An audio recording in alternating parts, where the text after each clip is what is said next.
கழகத்தினுடைய அமைப்பு செயலாளர் அன்பு சகோதரர் டாக்டர் லட்சுமணன் அவர்கள்,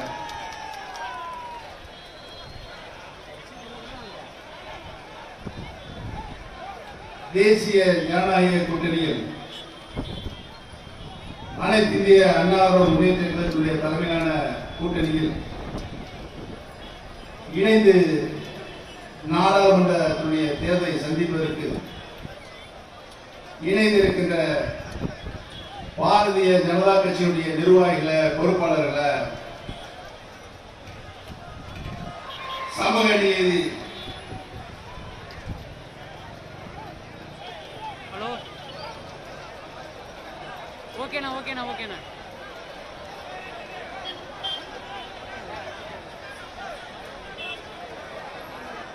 சமூக நீதி போராளி மருத்துவர் ஐயா ராமதாஸ் தலைமையிலான பாட்டாளி மக்கள் கட்சியுடைய நிர்வாகிகளை, பொறுப்பாளர்களை, தொண்டர்களை, கேப்டன் விஜயகாந்த் தலைமையிலான தேசிய முற்போக்கு திராவிட கழகத்தினுடைய நிர்வாகிகளை, பொறுப்பாளர்களை, தொண்டர்களை, புரட்சி பாரதம் இயக்கத்தினுடைய தொண்டர்களை, நிர்வாகிகளை, பொறுப்பாளர்களை, ஐயா திரு ஜி கே வாசன் தலைமையிலான தமிழ் மாநில காங்கிரஸ் பொறுப்பாளர்கள், நிர்வாகிகளை, புதிய நீதி கட்சியுடைய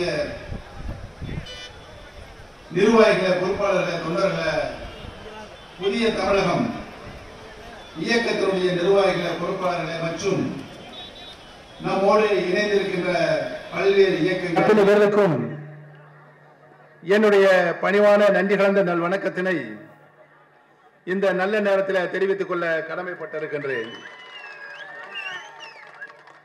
நடைபெற இருக்கின்ற நாடாளுமன்ற பொதுத் தேர்தலுக்கு நம்முடைய விழுப்புரம் நாடாளுமன்ற தொகுதியுடைய வெற்றி வேட்பாளராக நம்முடைய கூட்டணி கட்சியாக, தோழமை கட்சியாக பாட்டாளி மக்கள் கட்சியுடைய நல்லாட்சி பெற்ற வெற்றி வேட்பாளராக தேர்தல் களத்திலே நம்முடைய அன்பு சகோதரர், அருமை சகோதரர் திரு வடிவேல் ராவணன் அவர்கள் தேர்தல் களத்திலே வேட்பாளராக கூட்டணியின் சார்பாக நிறுத்தப்பட்டிருக்கிறார்கள். கூட்டணியின் சார்பாக பாட்டாளி மக்கள் கட்சியினுடைய சார்பாக நிறுத்தப்பட்டிருக்கிற அன்பு சகோதரர் திரு வடிவேல் சரவணன் அவர்கள் இன்றைக்கு உங்களை எல்லாம் நாடி வந்து, தேடி வந்து உங்களுடைய நல்ல ஆதரவையும் நல்ல ஆசையையும் பெறுவதற்காக இங்கு வருகை தந்து உங்களுடைய பொன்னான வாக்குகளை அவர் தாங்கி நிற்கின்ற மாங்கனி சின்னம், வெற்றியின் சின்னம் மாங்கனி சின்னத்தில் அவர் இங்கு வேட்பாளராக தேர்தல் களத்திலே போட்டியிடுகிறார். தேர்தல் களத்திலே போட்டியிடுகின்ற அன்பு சகோதரர் திரு வடிவேல் ராவணன் அவர்கள் உங்களுடைய நல்லவரை பெற்று நாடாளுமன்ற உறுப்பினராக தேர்வு செய்யப்பட்டவுடன் இந்த பகுதியில் இருக்கின்ற பல்வேறு பிரச்சனைகள், மக்களுடைய பிரச்சனையை களைவதற்கும், மக்களுடைய அடிப்படை தேவைகளை புரிந்து அறிந்து அதனை செயல்படுத்துவதற்கும், நல்ல பல திட்டங்களை மத்திய அரசிலிருந்து, மாநில அரசிலிருந்து கொண்டு வந்து சேர்ப்பதற்கும் ஒரு நல்ல நாடாளுமன்ற உறுப்பினராக செயல்படுவார் என்பதனை இங்கு தெரிவித்துக் கொள்ள கடமைப்பட்டிருக்கின்றேன். ஏனென்று சொன்னால் அவர் உங்களுக்கும் எனக்கும் மிகவும் அறிமுகமானவர். அதுவும் தேனி மாவட்டத்தினுடைய சொந்தக்காரர் அவர். அதிலும் குறிப்பாக என்னுடைய போடிநாயக்கனூர் சட்டமன்ற தொகுதியை சார்ந்தவர். மிகவும் நல்லவர், அன்பானவர். அனைத்து சமுதாய மக்களிடமும் சகோதர மனப்பான்மையுடன் பழகக்கூடிய ஒரு நல்ல தொண்டரைத்தான், தூய தொண்டரைத்தான் பாட்டாளி மக்கள் கட்சியின் சார்பாக இங்கே தேர்தல் களத்தில் நிறுத்தி இருக்கிறார்கள் என்பதை நான் முதலிலே தெரிவித்துக் கொள்ள கடமைப்பட்டிருக்கின்றேன். நடைபெற இருக்கின்ற இந்த நாடாளுமன்ற பொதுத் தேர்தலில் நல்லவர்கள் எல்லாம், தர்மத்தின் பக்கம் நிற்பவர்கள் எல்லாம், தமிழக மக்கள் மீது, தமிழ்நாட்டுடைய வளர்ச்சியின் மீதும் அக்கறை கொண்டிருந்த நல்ல கட்சிகள் அவைகளெல்லாம் ஒன்று சேர்ந்து ஒரு அணியாகவும் நாம் எல்லாம் ஒன்று சேர்ந்து ஒரு அணியாகவும் ஆட்சியில் இருந்த பொழுது மக்களுடைய தேவைகளை அறியாமல் புரியாமல் அகம்பாகம் பிடித்து அழிந்து கொண்டிருந்த கட்சிகள் எல்லாம் மக்களுடைய பிரச்சனைகளை தீர்க்காமல் தமிழகத்தினுடைய ஜீவாதார உரிமைகளுக்கு ஊடுருவி வந்திருந்த பொழுது அதில் தீர்த்து வைப்பதில் கவனம் செலுத்தாத கட்சிகள் எல்லாம் இன்றைக்கு ஒன்று கூடி தனியாக இன்னொரு அணியாகவும் தேர்தல் களத்தை சந்திக்கின்றன. ஆக இரு அணியாக தேர்தலை சந்திக்கின்ற இந்த நாடாளுமன்ற தேர்தலில் காங்கிரஸ் திமுக அவர்களுடைய கட்சியில் தனி அணி, அனைத்து இந்திய அண்ணா முன்னேற்ற கழகத்தின் தலைமையிலான தனி அணி. திமுக காங்கிரஸ் கடந்த 10 ஆண்டு காலம் மத்தியில் ஆட்சி. இதையும் டாக்டர் புரட்சி தலைவி மாண்புமிகு அம்மா அவர்கள் 2011 இருந்து 2016-17 வரை மாண்புமிகு அம்மா அவர்களுடைய நல்லாட்சி தொடர்ந்து இன்றைக்கு மாண்புமிகு அம்மாவுடைய அரசு, அண்ணன் எடப்பாடி தலைமையிலான அரசு இன்றைக்கு நடைபெற்றுக் கொண்டிருக்கிறது. ஆக வாக்காளர் பெருமக்களே, பொதுமக்களே, பெரியவர்களே, சகோதர சகோதரிகளே, இந்த நாடாளுமன்ற தேர்தலை நீங்கள் சீர்தூக்கி பார்த்து யார் கடந்த காலங்களில் ஆட்சியில் இருந்த பொழுது நல்ல பல திட்டங்களை தமிழ்நாட்டினுடைய வளர்ச்சிக்காகவும் தமிழக மக்களுடைய வளர்ச்சிக்காகவும் தொலைநோக்கு திட்டமாக நல்ல திட்டமாக கொண்டு வந்து மக்களுடைய பிரச்சனைகளை தீர்த்திருக்கிறார்கள். தமிழகத்தில் உள்ள மக்களுடைய ஜீவாதார உரிமை காலங்காலமாக 12 காலமாக நாம் அனுபவித்து வந்த ஜீவாதார உரிமைகள் எல்லாம் யார் பெற்று தந்திருக்கிறார்கள்?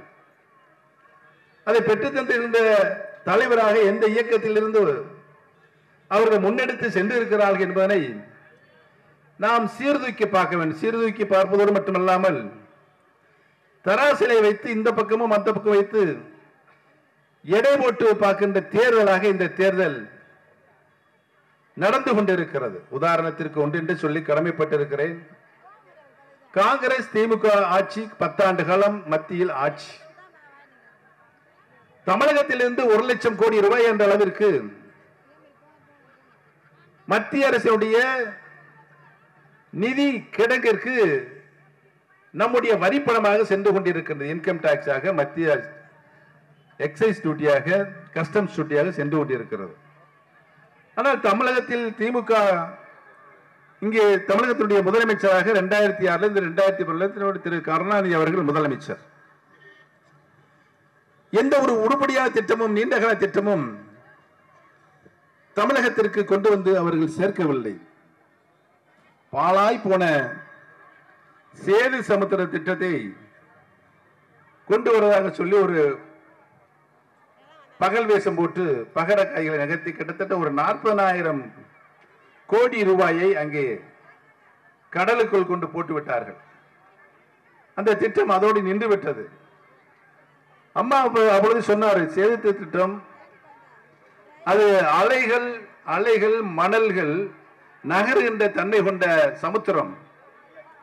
என்னதான் நீங்கள் கடலை ஆழப்படுத்தினாலும் கடல் அலைகள் அந்த மணலோடு சேர்ந்து நகர்கின்ற பொழுது மீண்டும் மணலை அகற்றும் பொழுது மூடக்கூடிய ஒரு இயற்கை சூழல் அந்த பகுதியில் இருக்கிறது.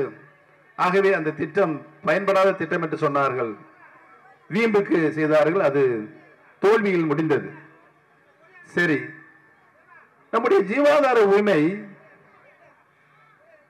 கர்நாடகத்திலிருந்து காவிரி ஆறு அங்கு உற்பத்தியாகி இங்கே தமிழகத்தில் வந்து கடலில் கலக்கிறது. பல ஆறுகள் உலக நாடுகளில் ஒரு இடத்தில் தோன்றி பல நாடுகளை கடந்து செல்கிறது, பல மாநிலங்களை கடந்து செல்கிறது.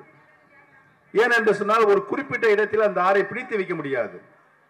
அதனுடைய போக்கு மேலே இருக்கின்ற மேட்டு பகுதியிலிருந்து கீழே இருக்கின்ற பள்ளத்துக்கு சென்று கடலில் கலக்கின்ற சூழல் தான் பல்வேறு நாடுகளிலும் பல்வேறு மாநிலங்களும் இருக்கிறது. அந்த வகையில் காவிரி ஆறு கர்நாடகத்தில் உற்பத்தி ஆனாலும் அதனுடைய தேவைகளை நிறைவு செய்து தமிழகத்தின் அதனுடைய ஆறு இன்றைக்கு கடலில் கலக்கின்ற சேலம், நாமக்கல், அப்படியே வந்து கரூர், திருச்சி, தஞ்சாவூர், திருவாரூர், நாகப்பட்டினம் வழியாக கடலில் கலக்கிறது. கருணாநிதி முதலமைச்சராக இருக்கும்போது கர்நாடகாவில் 4 அணைகள் கட்டினார்கள். அந்த 4 அணைகளை கட்டுவதில் எங்களுக்கு ஆட்சேபனை இல்லை என்று கருணாநிதி ஒப்புதல் வாக்குமூலமாக நீதிமன்றத்தில் போய் வாக்குமூலம் கொடுத்து விட்டு வந்தார். அதுதான் அவர் செஞ்ச மிகப்பெரிய வரலாற்று பிழை. அதனால என்ன ஆச்சு, 4 அணையை கட்டி அங்கப்புறம் நீரப்புறம் தேக்க ஆரம்பிச்சாங்க. நம்மளுக்கு வந்து சேர வேண்டிய நீரின் அளவு குறைந்தது. தஞ்சை தரணி தான் தமிழகத்திற்கே உணவளித்துக் கொண்டிருக்கிறது. இந்த பிரச்சனையை தீர்ப்பதற்கு எங்களுடைய அளவு குறைந்திருக்கிறது. வந்த நீர் அங்கு தடுக்கப்பட்டிருக்கிறது என்ற பிரச்சனையை தீர்ப்பதற்கு காவிரி நடுவர் மன்றம் நிறுவப்பெற்று 17 ஆண்டுகாலமாக காவிரியுடைய பிரச்சனையை தீர விசாரணை செய்து காவிரி நடுவர் மன்றத்தினுடைய இறுதி தீர்ப்பு 2007 வெளியானது, வழங்கப்பட்டது. மாண்புமிகு அம்மா அவர்கள் அப்பொழுது தமிழகத்தினுடைய எதிர்க்கட்சி தலைவர், அப்பொழுது அம்மா அவர்கள் சொன்னார், கருணாநிதி அவர்கள், நீங்கள் மாநிலத்தின் முதலமைச்சர், உங்களுடைய கட்சி 9 அமைச்சர்கள் கொண்ட கூட்டணி மந்திரி சபையில், காங்கிரஸ் திமுக கூட்டணி மந்திரி சபையில் அங்க வைக்கிறது. நீங்கள் நினைத்தால் 24 மணி நேரத்தில் காவிரி நடுவர் மன்றத்திற்கு அரசாணை பெற்றுத் தருகின்ற முயற்சியை நீங்கள் எடுத்துக்கொண்டால் உடனடியாக அரசாணை பெற்றுத் தர வேண்டும். ஏனென்று சொன்னால் காவிரி நடுவர் மன்றத்தினுடைய இறுதி தீர்ப்புக்கு அரசாணை மத்திய அரசில் வெளியிட வேண்டும். அப்பொழுதுதான் அது சட்டபூர்வமாக அங்கீகாரம் பெறும். மாண்புமிகு அம்மா அவர் சொன்னார்கள், நான் நடைபெறவில்லை. 2007ஆம் ஆண்டு முடிந்து, 8ஆம் ஆண்டு முடிந்து, 9ஆம் ஆண்டு முடிந்து, 10ஆம் ஆண்டு முடிந்து, 11ஆம் ஆண்டு மாண்புமிகு அம்மா அவர்கள், இதே டாக்டர் புரட்சித் தலைவர் அம்மா அவர்கள் தமிழகத்தினுடைய முதலமைச்சராக வந்ததற்கு பின்னால் தான் பல முறை மன்மோகன் சிங் அரசிடம் வேண்டுகோள் விடுத்தார்கள், பயனில்லை. இந்த பிரச்சனையை மாண்புமிகு அம்மா உச்ச நீதிமன்றம் எடுத்து சென்று வாதாடி போராடி சட்ட போராட்டம் நடத்தி காவிரி நடுவர் மன்றத்தினுடைய இறுதி தீர்ப்புக்கு அரசாணையை பெற்று தந்த ஒரே முதலமைச்சர், ஒரே தலைவர் எதேதும் டாக்டர் புரட்சி தலைவர் மாண்புமிகு அம்மா அவர்கள் தான். காங்கிரசும் திமுக இன்னைக்கு கூட்டணி அமைச்சிருக்க அந்த கட்சிகள் ஆட்சி பொறுப்பில் மத்தியிலும் மாநிலம் இருந்தும் அது செய்ய முடியாத அரசாகத்தான், கையாளாக அரசாகத்தான் அந்த கட்சி இருக்க, இந்த கூட்டணி இருந்தது. தஞ்சை தரணியில் மிகப்பெரிய கூட்டம். மாண்புமிகு அம்மா அவர்களுக்கு இந்த இறுதி தீர்ப்புக்கு அரசாணை உச்ச நீதிமன்றத்தின் மூலமாக பெற்றுத் தந்திருக்கு நன்றி சொல்வதற்காக பெருங்கூட்டம். மாண்புமிகு அம்மா அவர்கள் அப்பொழுது நெகிழ்ச்சியோடு சொன்னார்கள், 33 ஆண்டு கால என்னுடைய பொது வாழ்க்கையில், அரசியல் வாழ்க்கையில் நான் மகிழ்ச்சியடைந்த ஒரே நாள் எதுவென்று சொன்னால் காவிரி நடுவர் மன்றத்தினுடைய இறுதி தீர்ப்புக்கு அரசாணை அரசியலில் பெற்றுத் தந்துதான் என்று மாண்புமிகு அம்மா அவர்கள் சொன்னார்கள். சரி விடுங்க. நம்முடைய இலங்கை தமிழர்கள், இங்கிருந்து சென்ற கொப்பல்துறை உறவுகள், அந்த இலங்கை இன்றைக்கு செல்வம் கொளிக்கும் நாடாக இருப்பதற்கு காரணம் நம்ம இலங்கை தமிழர்கள் இங்கிருந்து சென்றிருந்த தொப்புள்குடி உறவுகள் தான் ரத்தம் சிந்தி காடுகளை எல்லாம் விளைநிலங்களாகவும் பொன் ஒளியும் பூமியாக மாற்றியது நம்முடைய இங்கிருந்து சென்ற இலங்கை தமிழர்கள். இலங்கை தமிழர்கள் அங்கு 100 ஆண்டுகளுக்கு மேலாக அங்கு வாழ்ந்து கொண்டிருக்கின்றார்கள். அவர்களுக்கு சம உரிமை வழங்கப்பட வேண்டும் என்று சாமிகளா இங்க வருங்க, கொடி பிடிக்கிற குமரன்களா, கொஞ்சம் ஓரத்துல வாங்க, இங்கிட்டு வாங்க. ஒண்ணுமே தெரிய மாட்டேங்குது கேத்தாப்புல, பூரா மறைச்சுக்கிட்டீங்க. வாங்க தலைவா, வாங்க, ஓரமா வாப்பா,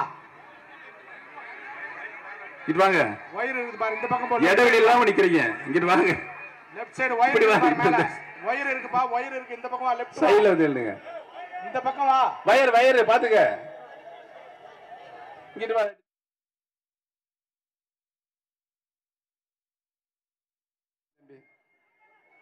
ரோட்டு பக்கம் வா.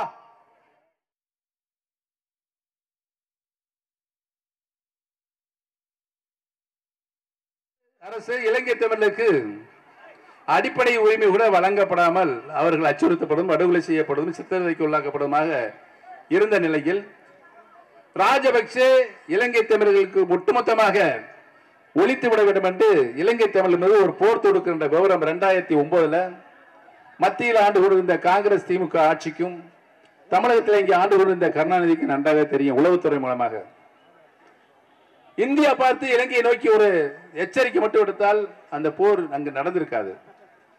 போர் நடந்தது. அதனுடைய விளைவு என்ன?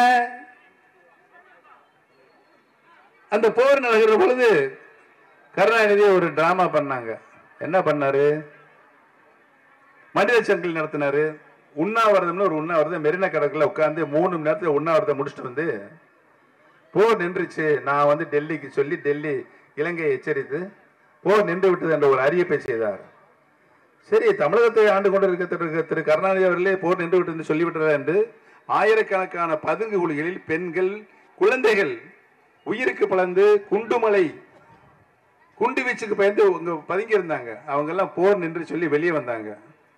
வந்த நேரத்தில் விமானம் மூலமாக குண்டுமலையா பொழிஞ்சு கிட்டத்தட்ட ஒரு 40,000 பெண்களும் குழந்தைகளும் செத்து மடிவதற்கு காரணம் திரு கருணாநிதி அவர்கள் சொன்ன தவறான தகவல். போர் நின்று விட்டது என்று சொன்ன தவறான தகவலை நம்பி வெளியே வந்ததன் காரணமாக அன்றைக்கு கொன்று குவிக்கப்பட்டார்கள். அந்த போர்ல வந்துங்க 4 லட்சம் இலங்கை தமிழர்கள் கொன்று குவிக்கப்பட்டார்கள்.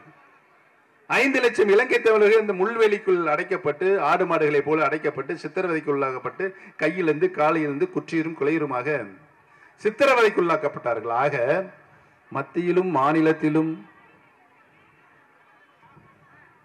திமுக காங்கிரஸ் அங்க வைத்த கட்சி அதை தடுத்து நிறுத்துகின்ற அரசாக, அன்றைக்கு செயல்பட முடியாத அரசாக, செயலற்ற அரசாகத்தான் இருந்தது என்பதனை நான் இங்கு சுட்டிக்காட்ட கடமைப்பட்டு இருக்கிறேன். இவர்கள்லாம் சேர்ந்துதான் இப்ப வந்திருக்காங்க, கூட்டணி அமைச்சு மீண்டும் மக்களை எப்படியாவது ஏமாத்தி ஆட்சிக்கு வரலாம். ஆனால் எந்த காலத்திலும் காங்கிரஸ் திமுக கூட்டணி ஆட்சி மத்தியில் ஆட்சிக்கு வரவே முடியாது என்பதை இங்கு தெரிவித்துக் கொள்ள கடமைப்பட்டு இருக்கின்றேன். சரி, மாண்புமிகு அம்மா அவர்கள் தமிழகத்தினுடைய முதலமைச்சராக பொறுப்பேற்று 2017 மக்களுக்கு பல்வேறு திட்டங்கள், அந்த திட்டங்களை தொலைநோக்கு திட்டமாக, தொலைநோக்கு திட்டம் என்று சொன்னால் திட்டத்தினுடைய முழு பெயரும் மக்களுக்கு நேரடியாக அவருடைய திருக்கரங்கள் கிடைக்க செய்கின்ற ஆட்சியாக மாண்புமிகு அம்மா அவர்கள் ஒரு பொற்கால ஆட்சியை தந்தார்கள். ஒரு மனிதனுக்கு உண்ண உணவு, உடுக்க உடை, இருக்க இருப்பிடம், இதை ஒரு நல்ல ஆட்சியாளர்கள் தர வேண்டும் என்ற உயரிய சிந்தனையோடு கிட்டத்தட்ட 2 கோடி குடும்ப அட்டை வைத்திருக்கிற ஏழை எளிய மக்களுக்கு மாதந்தோறும் 20 கிலோ அரிசியை விலையில்லாத அரிசியாக தந்து உணவு பாதுகாப்பினை மாண்புமிகு அம்மா அவர்கள் முதலில் உறுதி செய்தார்கள். தமிழகத்திலே குடிசையில் வாழ்கின்ற மக்களுக்கு கணக்கெடுக்கப்பட்டு கிட்டத்தட்ட ஒரு 14-15 லட்சம் குடிசைகள் மக்கள் வீடற்ற மக்களாக குடிசையில் வாழ்ந்து கொண்ட நிலைமையை கணக்கிடப்பட்டு தொலைநோக்கு திட்டம் என்ற ஒரு திட்டத்தினை மாண்புமிகு அம்மா அவர்கள் அறிவித்தார்கள். தமிழ்நாட்டினுடைய ஒட்டுமொத்த வளர்ச்சியும் பல்வேறு துறைகளின் மூலம் 15 லட்சம் கோடி ரூபாய் என்ற அளவுக்கு அந்த திட்டம் வகுக்கப்பட்டு 2023 அனைத்து பகுதிகளுக்கும் குடிசையில் வாழ்ந்த பெருமக்களுக்கு உறுதியான தரமான கான்கிரீட் வீடுகள் கட்டித்தரப்படும் என்று அறிவிக்கப்பட்டு இன்றைக்கு 6 லட்சம் வீடுகள் இன்றைக்கு கட்டுகின்ற பணி நடைபெற்றுக் கொண்டிருக்கின்றது, வழங்கி கொண்டு இருக்கிறது என்பதையும் நான் இங்கு சுட்டிக்காட்ட கடமைப்பட்டிருக்கிறேன். ஒரு வீட்டினுடைய மதிப்பு 11 லட்சம் என்று வைத்துக் கொண்டால் அதில் 1.5 லட்சம் ரூபாய் மத்திய அரசு, 1.5 லட்சம் ரூபாய் பயனாளியும், பாக்கி 8 லட்சம் ரூபாய் நம்முடைய தமிழக அரசு தான் தந்து அந்த வீடை கட்டுக் கொடுத்துக் கொண்டு இருக்கிறது என்பதையும் இன்னும் உறுதியாக 2023 தமிழகம் குடிசைகளற்ற கிராம பகுதியாகவும், குடிசைகளற்ற பேரூராட்சியாகவும், குடிசைகளற்ற நகராட்சிகளாகவும், குடிசைகளற்ற மாநகராட்சிகளாகவும் உருவாகும் என்பதை நான் இங்கு சுட்டிக்காட்ட. மக்களவை தேர்தல் களம் சூடுபிடித்துள்ள நிலையில் தற்பொழுது விழுப்புரத்தில் பாமக வேட்பாளர் வடிவேல் ராவணனை ஆதரித்து துணை முதலமைச்சர் ஓ பன்னீர்செல்வம் அவர்கள் பிரச்சாரத்தில் ஈடுபட்டு வரும் நேரலை காட்சிகளை நாம் பார்த்து வருகிறோம். இது போன்ற முக்கிய வீடியோக்களை உடனுக்குடன் தெரிந்து கொள்ள நியூஸ் ஜே யூடியூப் சேனலை சப்ஸ்கிரைப் செய்யுங்கள்.